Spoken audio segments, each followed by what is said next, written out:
The Day family has played and coached baseball in Sedalia for decades, but that is about to change. As Bill Day put it, they've sort of run out of days, at least for now.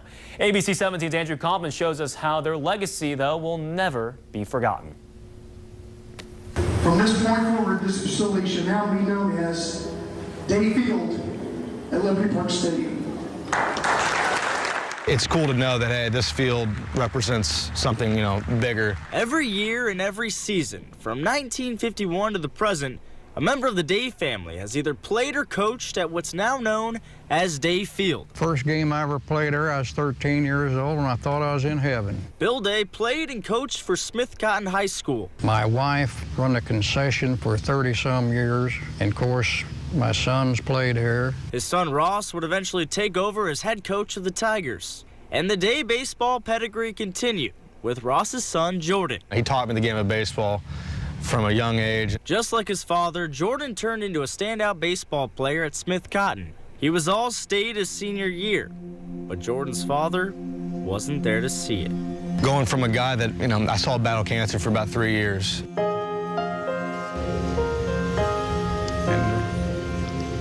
It just wasn't meant to be. In 2009, Ross Day died at the age of 45 after a 3-year battle with skin cancer. It was tough. The first year and a half, 2 years, it was a mighty transition, Of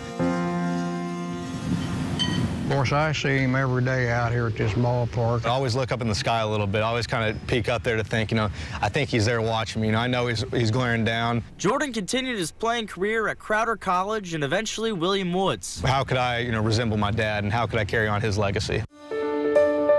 So every summer, he came back to Day Field to play for the Sedalia Bombers. That kind of means everything. This town's been great to me and my family. This summer was Day's final season, and he got the hometown treatment. Sedalia named Jordan Day is retiring his jersey to his grandfather, Mr. Bill Day.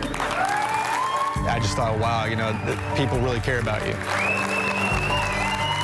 But nothing was quite like his final game at Day Field for the Mink League Championship. I've been in a lot of big games at the end of the year, but I've never walked off as a champion. As I kind of put my head down and look up, all my teammates came out, and then a standing ovation from the crowd. The tears came in my eyes.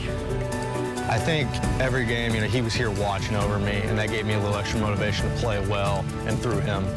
In Sedalia, Andrew Kaufman, ABC 17 Sports. Thank you, Andrew. Now that Jordan's playing career is over, next year will be the first time in more than 60 years that a Day will not play or coach at Day Field. But that's just for now. Jordan says his long-term goal is to be the baseball coach at Smith Cotton to keep his father and grandfather's legacy intact.